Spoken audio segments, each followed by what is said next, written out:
ॐ सहनाववतु सहनौ भुनक्तु सह वीर्यं करवावहै तेजस्विनावधीतमस्तु मा विद्विषावहै। ओम शांति शांति शांति। प्रिय मित्रांनो, नमस्कार। उत्तिष्ठ जागृत या मालिकेमध्ये आपलं सगळ्यांचं स्वागत आहे। आज आपण एक कविता घेणार आहोत चिंतनासाठी, आणि ती कविता आहे त्यांनीच महान शोध लावले। त्यांनीच महान शोध लावले। ज्ञानाचा अभाव कधीच नसतो, सदैव वसते आपल्याच मनात। जगात नवीन शोध लागती, सृजन शक्ती करिता जागृत। सृजन शक्ती करिता जागृत। ह्या जगामध्ये जेवढं काही ज्ञान आहे ते ज्ञान कुठून आलेले आहे? ते सगळं ज्ञान मनुष्याच्या मनामधून आलेलं आहे। हे सगळं ज्ञान मनुष्याच्या मनामध्येच असते, आणि म्हणून मनुष्य शोध लावू शकतो। पूर्वी तर आदिवासी मनुष्य होता, आता आदिवासी मनुष्य आता किती डेव्हलप झालेला आहे, आज किती सुसंस्कृत झालेला आहे, किती नवीन नवीन शोध लागत आहे। मनुष्य आज चंद्रावर गेलेला आहे। म्हणजे बघा, हे सगळे शोध कुठे होते? मनुष्याच्या मनामध्येच होते, ते बाहेर कुठेच नव्हते। म्हणजे सगळं ज्ञान आपल्या आतमध्येच आहे। मग आपण प्रगट का करत नाही? कारण आपल्याला त्याची गरज वाटत नाही, आणि थोडं कठीण आहे। Necessity is the mother of all इन्व्हेन्शन्स। गरज हीच सगळ्या शोधाची जननी आहे। शोध केव्हा लागतो? जेव्हा आपल्याला गरज पडते तेव्हा। बघा, कोरोना आला त्यावेळेस आपण आपल्या देशामध्ये मास्कसुद्धा तयार करू शकत नव्हतो, डॉक्टरांसाठी किट्स तयार करू शकत नव्हतो, आपल्याला चायनावरून घ्याव्या लागायच्या। पण नंतर जेव्हा आपल्याला कळलं की त्यांची क्वालिटी चांगली नाही, मग बघा आपण तयार करायला लागलो। म्हणजे बघा, शोध लागले ना। आता जेव्हा इतर देशांनी आपल्याला काही गोष्टी देण्याचं नाकबूल केलं, सँक्शन लावलं, तेव्हा काय झालं की आपण आपली बुद्धी वापरली। कारण आता शस्त्र आपल्याला बाहेर देशाकडून मिळत नसेल तर मग युद्ध कसे करायचे? मिसाईल कुठून आणायच्या? मग आपण स्वतःची सिस्टम डेव्हलप केली, इस्रो डेव्हलप केली। त्या इस्रोच्या माध्यमातून आज आपण कितीतरी अशा प्रकारचे शस्त्रास्त्र निर्माण करतो। अब्दुल कलामांनी मिसाईल निर्माण केले। म्हणजे जेव्हा आपल्याला गरज वाटली तेव्हा आपण शोध लावले। जोपर्यंत आपल्याला गरज वाटली नाही तोपर्यंत आपण शोध लावले नाही। म्हणजे ते ज्ञान आपल्यामध्ये होतं, पण ते ज्ञान प्रगट करण्यासाठी प्रयत्न करावा लागतो। त्याला म्हटलं आहे सृजन शक्ती, क्रिएटिव्हिटी। ही क्रिएटिव्हिटी आपल्यात नाही। आता बघा, एखादा विद्यार्थी असेल, खूप हुशार आहे, बुद्धिमान आहे, आता त्याला काहीतरी शोध लावायचा आहे। आता तो शोध लावण्यासाठी अमेरिकेत गेला तर त्याला फक्त $10,000 महिन्याचे मिळतात। आता $10,000 घेऊन रिसर्च करायचा की $30,000 घेऊन नोकरी करायची? बरेच विद्यार्थी विचार करतात की अरे किती वर्ष लागेल शोध लावायला, 10,000 मध्ये आपलं कसं भागणार, मग नोकरी करा।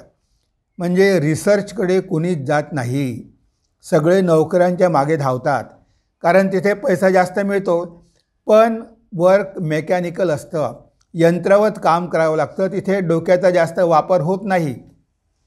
जर रिसर्च करायचं असेल, शोध लावायचा असेल तर खूप आपल्याला विचार करावा लागतो, आणि विचार करणं कठीण आहे। म्हणून बहुतेक लोक त्या मार्गाने जात नाही। ते ज्ञान आपल्यामध्ये आहे। आता बाहेर देशामध्ये इतके शोध का लागतात? कारण ते पैशाचा विचार करत नाही। त्यांना स्वतःचं नाव पाहिजे की काहीतरी शोध लावून दाखवला या मनुष्याने, म्हणून ते पैशापेक्षा शोधाला, रिसर्चला जास्त महत्त्व देतात. म्हणजे ज्ञान असं कुठूनही बाहेरून येत नाही. हे सगळं ज्ञान आपल्यामध्ये आहे, फक्त आपण ते बाहेर काढण्याचा प्रयत्न करत नाही. बघा, एवढे मोठमोठे वैज्ञानिक झाले, त्यांनी शोध कसे लावले? त्यांच्या मनामध्ये त्यांनी विचार केला, ह्या जगामध्ये कितीतरी घडामोडी होत आहेत. त्यांनी विचार केला की हे असंच का होतं, व्हाय दिस इज हॅपनिंग. जोपर्यंत आपण निसर्गाला प्रश्न करत नाही की असं का घडलं आणि निसर्गामध्ये घडू शकते तर आपणसुद्धा करू शकतो, मग मनुष्याने शोध लावायला सुरुवात केली. म्हणून ज्ञानाचा मनुष्याला अभाव नाही. आपल्यामध्ये सगळं ज्ञान आहे, पण ते ज्ञान आपण प्रगट करण्याचा प्रयत्न करत नाही. आपल्याला काय अगदी सरळ आणि सोपं जीवन पाहिजे. कोण मेहनत घेणार, कोण कष्ट करणार, कोण कमी पैशामध्ये काम करणार. आता अशी जर आपली मनोवृत्ती असेल तर आपण मोठमोठे शोध लावू शकू का? आहे ज्ञान आपल्यामध्येच, आपण तसे हुशार आहोत, पण आपण शोध लावत नाही कारण आपली मेहनत करण्याची तयारी नसते. म्हणून म्हटलं आहे की ज्ञानाचा अभाव कधीच नसतो, सदैव वसते आपल्याच मनात. जगात नवीन शोध लागती, सृजनशक्ती करिता जागृत, सृजनशक्ती करिता जागृत. आपल्याला एक उदाहरण माहिती आहे फेमस. न्यूटन बसला होता बगीच्यामध्ये आणि एक सफरचंद खाली पडलं. आता बघा, त्याच्या मनामध्ये विचार सुरू झाला की हे सफरचंद खालीच का पडलं, हे वर का नाही गेलं. त्याच्या मनामध्ये चिंतन सुरू झालं. दगड फेकला, तोही खाली आला. मग त्याला कळलं की ह्या पृथ्वीमध्ये आकर्षण शक्ती आहे. कोणतीही वस्तू वर फेकली तर ती खाली येते, ती वर हवेमध्ये उडून जात नाही. आता ॲपल पूर्वी पण पडत होतं, आज पण पडत आहे, पण कुणीही तो प्रश्न केला नाही. न्यूटनच्या मनामध्ये तो प्रश्न निर्माण झाला की हे सफरचंद खालीच का पडलं, आणि शोध लागला गुरुत्वाकर्षणाचा. म्हणजे अशा प्रकारचे कितीतरी वैज्ञानिक आहे की त्यांनी निसर्गाला, प्रकृतीला प्रश्न केले की असं का होतं, आणि त्यांनी उत्तरं पण शोधून काढली. म्हणजे हे ज्ञान त्या झाडामध्ये नव्हतं, सफरचंदामध्ये नव्हतं, ते ज्ञान त्याच्या मनामध्ये होतं, ते त्यानं शोधून काढलं. म्हणजे बघा, आहे की नाही आपल्यामध्ये ज्ञान. सर्वात वसते सृजनशक्ती, प्रयत्नाने विकसित करा, यंत्रवत विचार सोडून द्या, स्वतंत्रपणे विचार करा, स्वतंत्रपणे विचार करा. ही सृजनशक्ती, ही क्रिएटिव्हिटी, ही सगळ्यामध्येच आहे. आपणही काही ना काहीतरी निर्माण करू शकतो. बऱ्याच भारतीय मुलांनी, छोट्या छोट्या मुलांनी कितीतरी शोध लावले. एक मुलगा, तो IIT होता, त्याच्या आजोबाला पॅरालिटिक स्ट्रोक आलं, त्यामुळे ते एका जागेवरून दुसऱ्या ठिकाणी जाऊ शकत नव्हते. तर त्या नातवाने काय केलं, एक खुर्ची बनवली आणि त्या खुर्चीला त्याने अशा प्रकारे सिग्नल दिले की त्याच्या आजोबाला खुर्चीवर बसून कुठेही फिरता येतं. बघा, म्हणजे शोध त्याने खुर्चीचा लावला, कशा प्रकारे सिग्नल दिले, हा शोध तो त्यांनी लावला. त्यांनी त्या खुर्चीमध्ये सेन्सर लावले की हात हलवला तर काय होते, श्वास घेतला तर काय होते, आणि अशा प्रकारे त्या खुर्चीची दिशा ठीक केली. आणि त्या सेन्सरच्या माध्यमातून आज आजोबा खुर्चीवर बसून जाऊ शकतात, फिरू शकतात. म्हणजे अशा प्रकारचे शोध लावणारे आहेत, पण केव्हा गरज पडते तेव्हा, असे शोध लागत नाही. म्हणून सृजनशक्ती जी आहे, क्रिएटिव्हिटी प्रत्येक माणसामध्ये आहे. त्याच्यामध्ये काही ना काही नवीन करण्याचं सामर्थ्य आहे. फक्त त्या शक्तीला आपल्याला प्रगट करावी लागेल. ती शक्ती फालतू कामामध्ये जर आपण व्यर्थ गमावली तर आपल्या ब्रेनमध्ये तेवढी कॅपॅसिटी राहणार नाही. आपलं ब्रेन सुदृढ करावं लागेल. नवीन प्रकारे विचार करण्याची सवय लावावी लागेल. ते म्हणतात ना, आउट ऑफ बॉक्स थिंकिंग. आपण एका प्रकारे विचार करतो, सगळ्यांची दिशा एकच असते. कॉलेजमध्ये, शाळामध्ये तेच ते पुन्हा पुन्हा शिकवलं जातं. पण नवीन गोष्ट काहीतरी शिकायची आहे आणि तीसुद्धा स्वतः शिकायची आहे, कुणाची मदत न घेता. तर त्यासाठी स्वतंत्रपणे विचार करावा लागतो. सगळे लोक जसा विचार करतात तसा विचार करून होणार नाही. आपल्याला काहीतरी वेगळं पण करावं लागेल. सगळ्यांसारखं होऊन उपयोग काय? आपण काहीतरी वेगळं झालो पाहिजे. म्हणून एकच गोष्ट आहे, पण त्या गोष्टीचा कशाप्रकारे आपण वापर करू शकतो, चांगल्या प्रकारे आणि समाजाच्या उपयोगासाठी, ह्यावर आपण जेवढं चिंतन करू तेवढं आपलं मन आणि आपली बुद्धी सूक्ष्म होईल, तेवढी आपल्यामध्ये सृजनशक्ती प्रगट होईल. आणि आपण सुरुवातीला लहान लहान गोष्टी करू, पण नंतर मोठमोठ्या गोष्टीसुद्धा करू शकू. आज आपल्या शेतीमध्ये कितीतरी अवजारं पाहिजे, किती समस्या आहे, शेतकऱ्यांच्या किती समस्या आहे, पण त्यांच्या ज्या अडचणी त्या दूर करण्यासाठी शोध लावायला पाहिजे. आता आपण जर शोध लावले नाही तर शेतकऱ्यांच्या गरजा पूर्ण होणार कशा? आजकाल तर मजूर मिळत नाही, मग शेती करायची कशी? तर आता बघा, बाकी देशामध्ये, इस्रायलमध्ये वगैरे समुद्राचं खारट पाणी त्यांनी गोड करून शेती करतात. म्हणजे त्यांनी पाण्याला पर्याय शोधून काढला की आपल्याकडे पाणी नाही, आपल्याकडे वाळवंट आहे, आपल्याकडे काही पीक होत नाही, आपली जमीन चांगली नाही, पण माती टाकून समुद्रातलं पाणी, खारं पाणी शुद्ध करून त्यांनी शेती करणं सुरू केलं. म्हणजे बघा, जर मनुष्याची इच्छा असेल तर तो काय करू शकत नाही, पण करण्याची इच्छा पाहिजे, करू शकतो.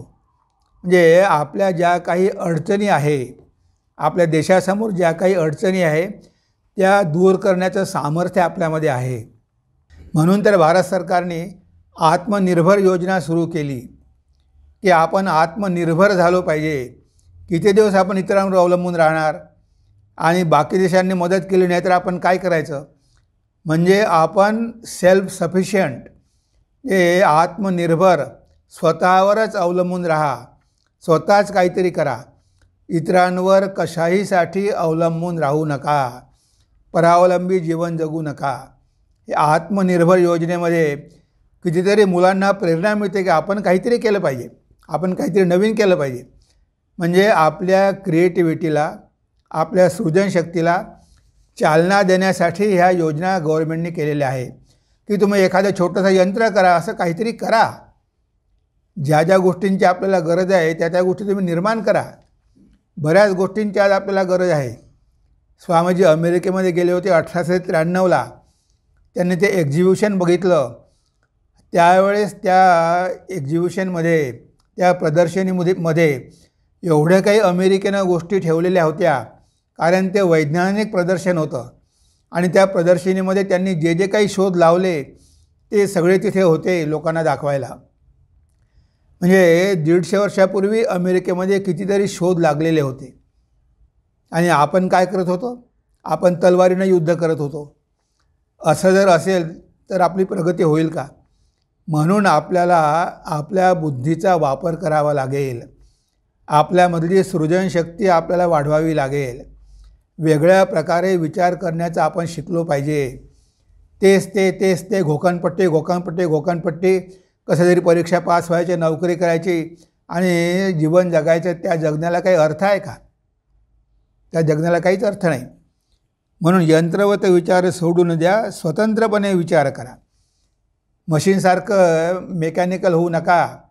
मशीन काय आपली फिरत राहते, गरगर गरगर गरगर गरगर, काही करायची गरज नाही. बटन दाबली की ती आपली फिरत राहते. आपलंही तसंच, बटन दाबली की आपण काम करत राहतो दिवसभर.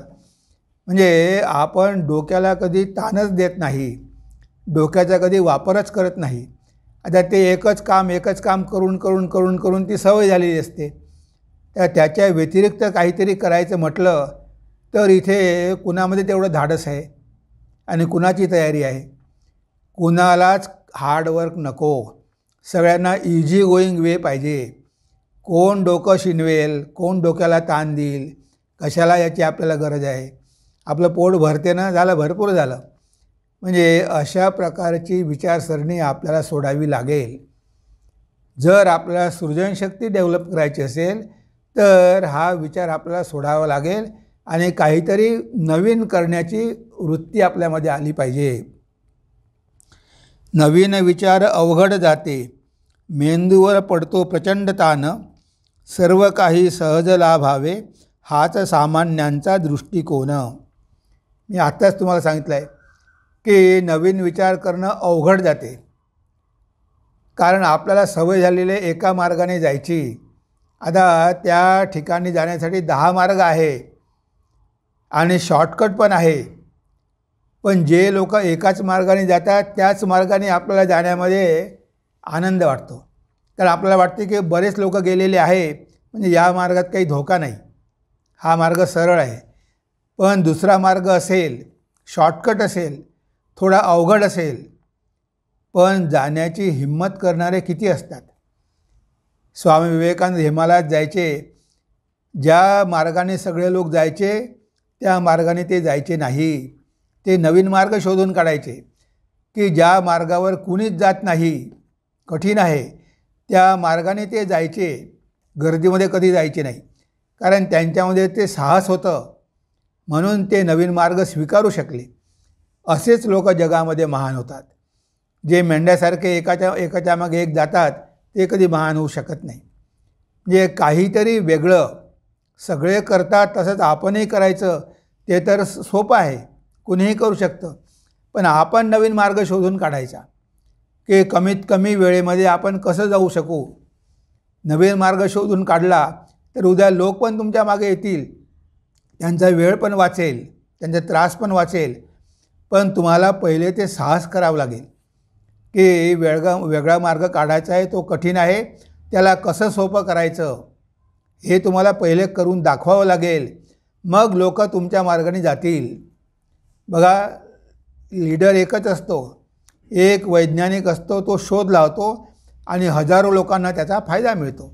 हे विद्युत बघा, ह्या विद्युतमुळे किती लोकांना फायदा झाला. एका वैज्ञानिकाने शोध लावला आणि या सगळ्या जगातल्या लोकांना त्याचा उपयोग होत आहे. म्हणजे बघा, एक जण शोध लावतो पण त्याचे फायदे किती लोकांना होतात, तेच तर खरं महत्त्वाचं आहे ना.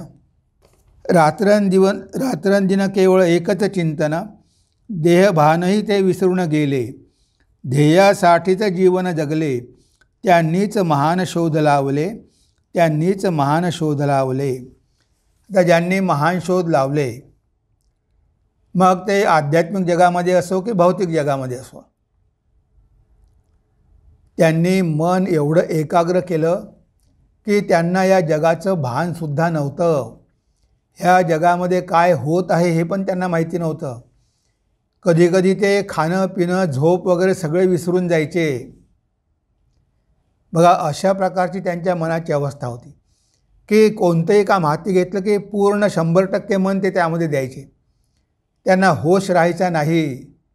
बघा, वाचस्पती मिश्र त्यांनी ब्रह्मसूत्रावर टीका लिहिली, त्या टीकेचं नाव आहे भामती टीका.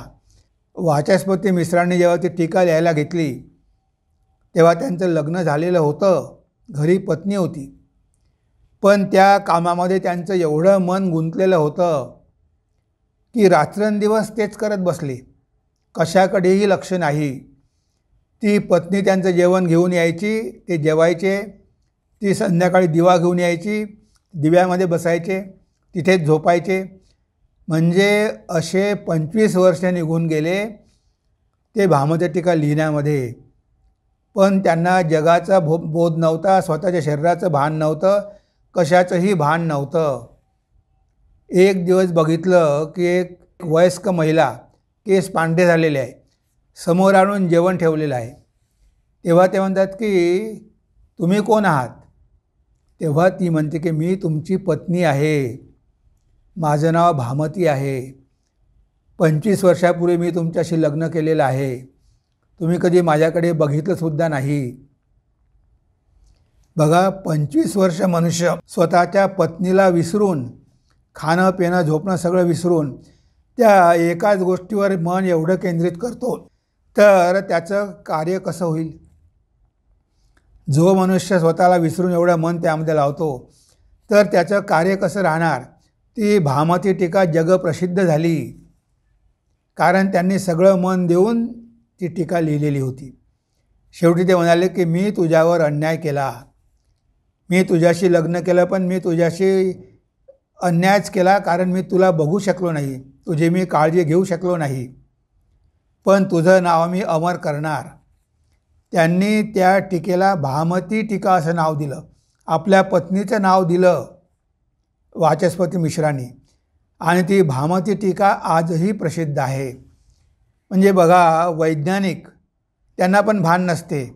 एक वैज्ञानिक आपल्या लॅबमध्ये काम करत आहे, तिथे एक मांजर आणि एक पिलू त्या लॅबमध्ये येऊन डिस्टर्ब करायचे.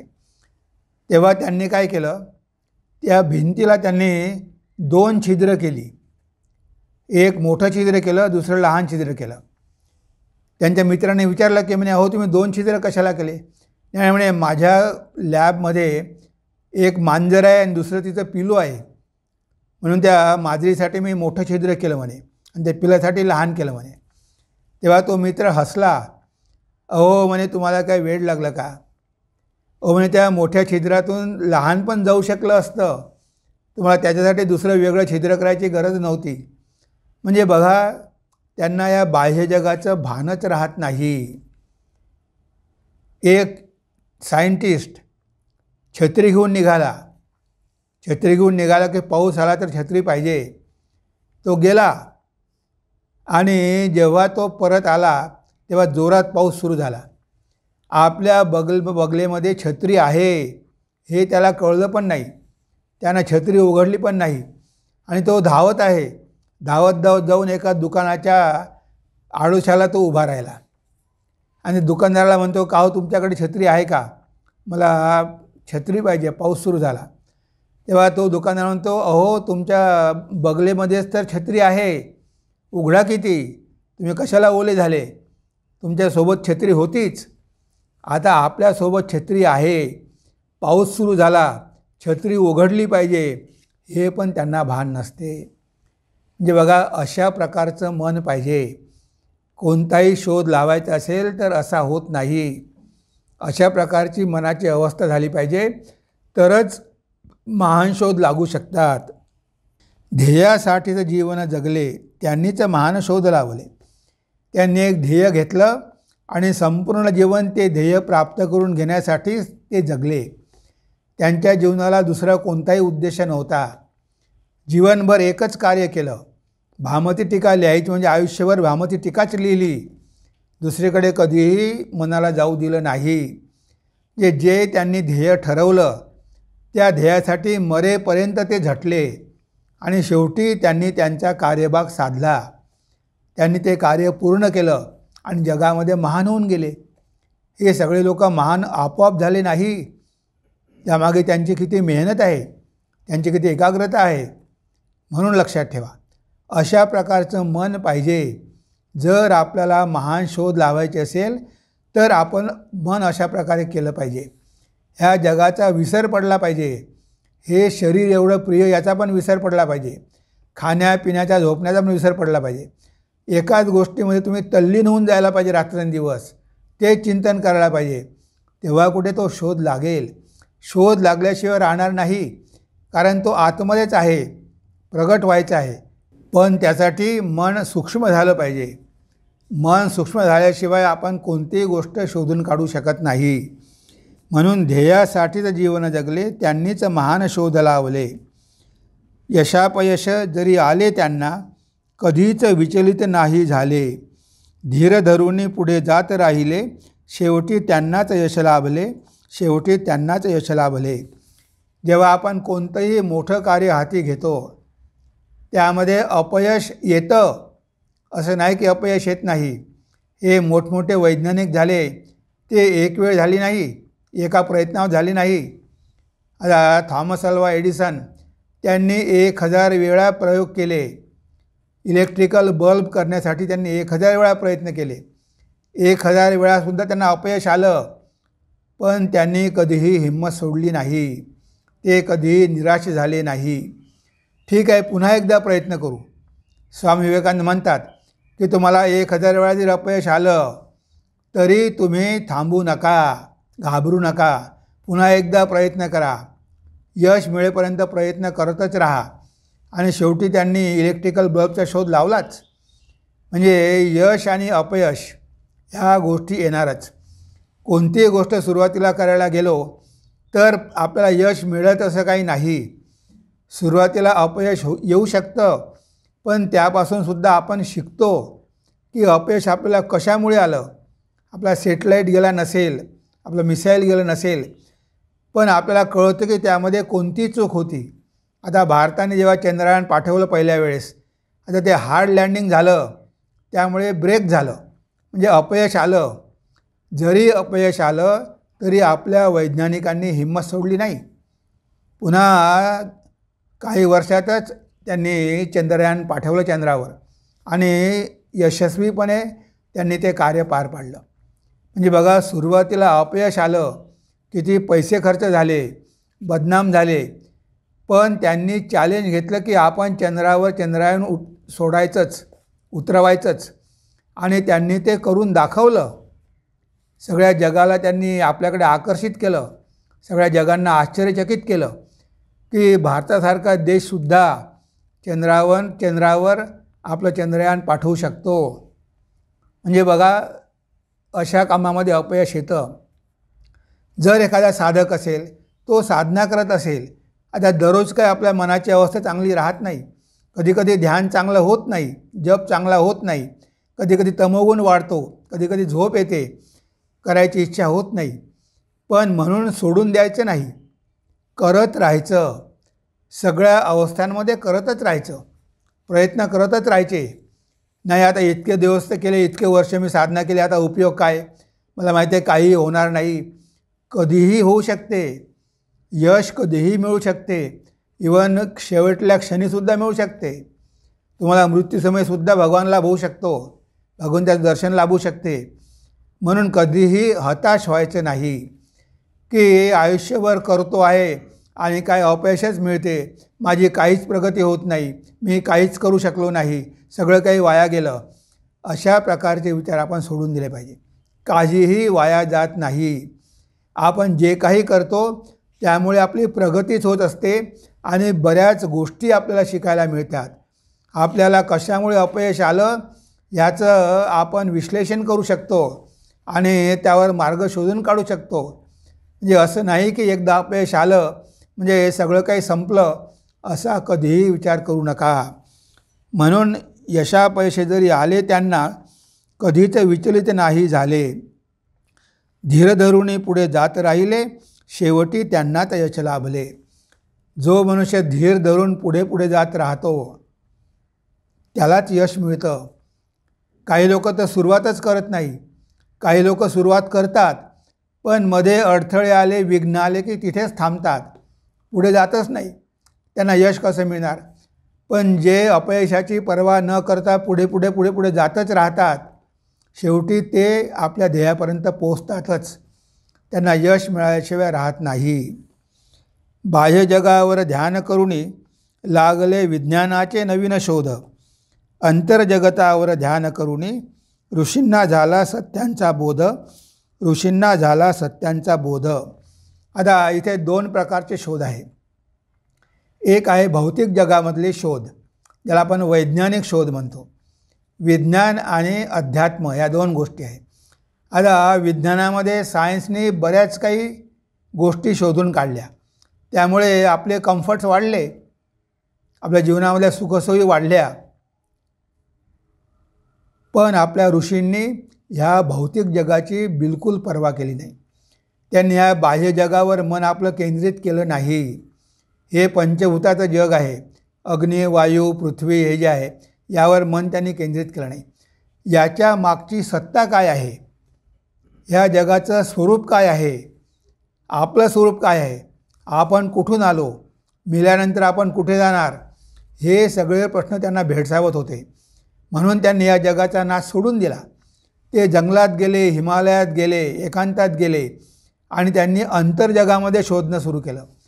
अंतर्जगामध्ये शोध घेणं फार कठीण, कारण तिथे तुमच्याकडे काहीही साधनं नाही, तुमच्याकडे दूरबीण नाही, तुमच्याकडे मशीन नाही, काहीच नाही. फक्त तुमचं मन आहे. त्या मनाच्या माध्यमातूनच तुम्हाला शोध घ्यायचा आहे. अतिशय अवघड, एवढं चंचल मन, आणि त्या मनाच्या माध्यमातून तुम्हाला सत्यापर्यंत पोहोचायचं आहे. तिथे बिलकुल डिस्टर्ब असता कामा नये. जोपर्यंत मन पूर्णपणे एकाग्र होत नाही आणि ह्या जगाची आसक्ती जात नाही, तोपर्यंत ती सत्य आपल्याला प्राप्त होणार नाही. पण त्यांनी ठरवलं की कितीही अवघड असो, कारण आपली शास्त्र म्हणतात, क्षुरस्य धारा निशिता दुरत्यया दुर्गम पथस्तत कवयो वदंती. मार्ग फार अवघड आहे, सगळे काही जाऊ शकत नाही. क्षुरस्य धारा जसं काही वस्त्राच्या धारेवरून चालण्यासारखं आहे. कधीही पाय कापू शकतो आणि मनुष्य पडू शकतो, असे ऋषी म्हणतात. पण एवढा कठीण मार्ग असूनही त्यांनी मृत्यूची पण पर्वा केली नाही. त्यांनी तो मार्ग स्वीकारला. कितीही कठीण असो, पण मी प्राप्त करून घेईलच, त्यामध्ये माझा मृत्यू झाला तरी हरकत नाही. आणि अशा प्रकारे त्यांच्या मनामध्ये दृढ निश्चय असल्यामुळे त्यांनी आतील सत्य शोधून काढली, जी इटर्नल आहे, जी सनातन आहे, जी कधी बदलत नाही. ह्या जगामागची सत्य त्यांनी शोधून काढली. ते सत्य त्यांनी शोधलं की याच्या मागे, जडाच्या मागे चैतन्य आहे. चैतन्याने जग सगळं ओतपोत भरलेलं आहे. हे ब्रह्मच आहे. आणि आपल्यामध्ये जे चैतन्य आहे तो सुद्धा आत्माच आहे. आपण शरीर नाही.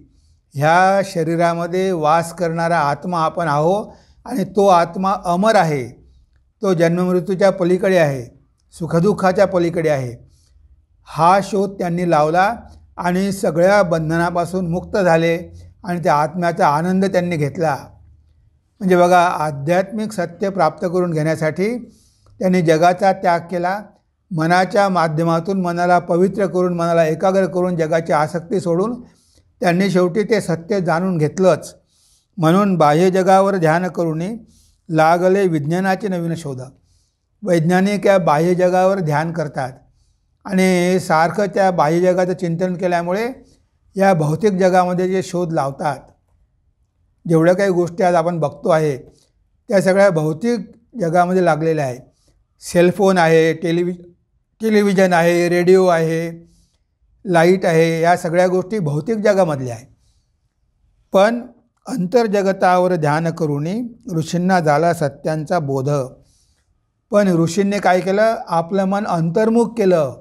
ह्या मनाला बाहेर जाऊ दिलं नाही, या जगाच्या मागे धावू दिलं नाही.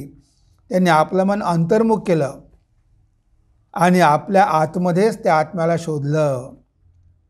कश्चित धीरा प्रत्येक आत्मानमैक्षत आवृत्त चक्षुः अमृतत्वमिच्छन्. काही फारच थोड्या लोकांनी आपलं मन अंतर्मुख केलं आणि आपल्या आतमध्ये त्या सत्याचा लाभ करून घेतला, साक्षात्कार केला आणि सगळ्या बंधनातून मुक्त झाले. म्हणजे आध्यात्मिक जीवनामध्ये असो की भौतिक जीवनामध्ये असो, शोध लावायचा आहे मनाद्वारेच, कारण सगळं ज्ञान आपल्यामध्येच आहे. भौतिक ज्ञान आणि आध्यात्मिक ज्ञान दोनही आपल्यामध्येच आहे. आता हे मीराबाई, तुकाराम महाराज, कबीरदास यांनी एवढे अभंग लिहिले, एवढी गाणी लिहिली, एवढी भजनं लिहिली, तर ते ज्ञान त्यांना आलं कुठून? आता बघा, रत्नाकर एक दरोडेखोर ऋषी झाला आणि त्यांनी रामायण लिहिलं. आता त्या दरोडेखोराला संस्कृत भाषा माहिती नव्हती, पण एवढं नॉलेज आलं कुठून की रामायण लिहू शकला संस्कृत भाषेमध्ये. म्हणजे बघा, ते ज्ञान आतमध्येच कुठेतरी होतं, झाकलेलं होतं, ते प्रगट झालं, तपस्येमुळे प्रगट झालं. रामानुजन गणितज्ञ झाले, ते ज्ञान त्यांच्यामध्ये होतं, पण ते एका देवीच्या मंदिरात जाऊन ध्यान करायचे, अंतर्मुख होऊन ध्यान करायचे आणि त्यांना डोळ्यासमोर ते गणिताचे सूत्र दिसायचे. त्याने गणिताच्या सूत्रांचे शोध लावले आणि गणितज्ञ म्हणून ते प्रसिद्ध झाले, महान झाले. म्हणजे बघा, सगळं ज्ञान आपल्या मनामध्येच आहे, पण प्रयत्न करणं आवश्यक आहे. भौतिक ज्ञान असो की आध्यात्मिक ज्ञान असो, काहीही बाहेर नाही, सगळं मनामध्ये आहे. फक्त आपल्याला ती सृजनशक्ती प्रगट करावी लागेल. सृजनशक्तीला प्रगट करा, नका जगू सामान्य जीवन. नवीन शोध लावून तुम्ही करा भारत देशासी महान, करा भारत देशासी महान. तर त्या सृजनशक्तीला प्रगट करा. ती क्रिएटिव्हिटी, तुम्ही काहीतरी क्रिएट करा.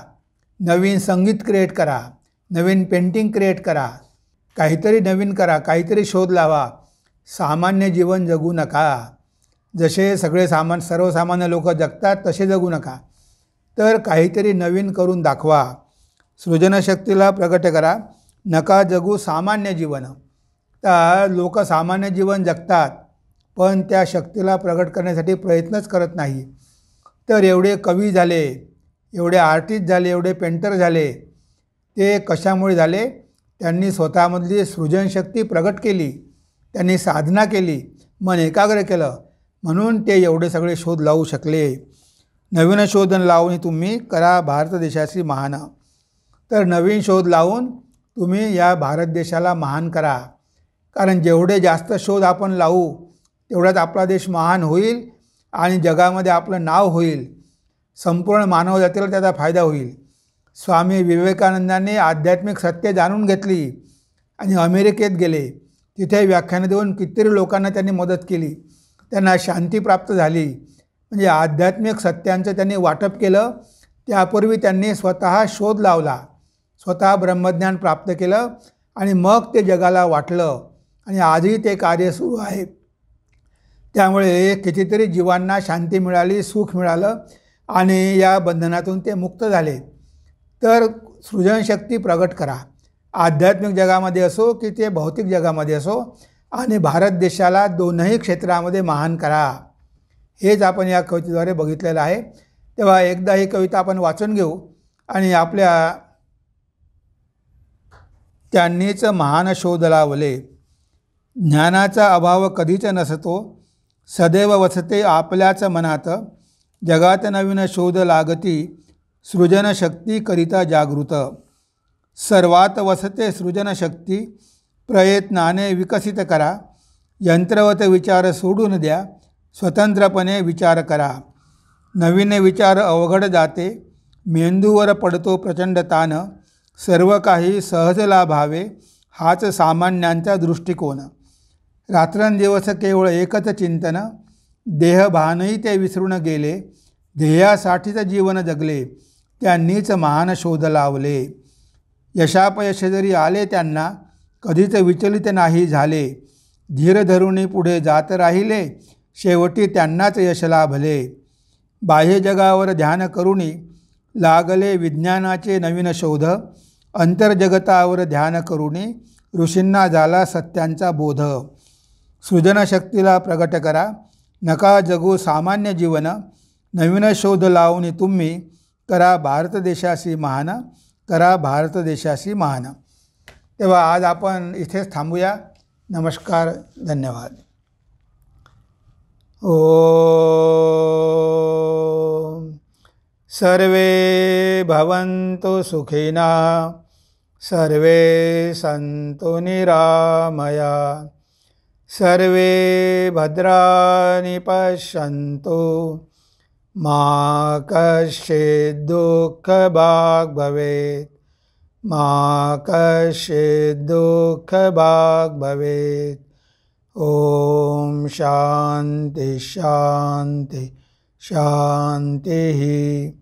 हरि ओम तत्सत्. श्री रामकृष्णार्पणमस्तु.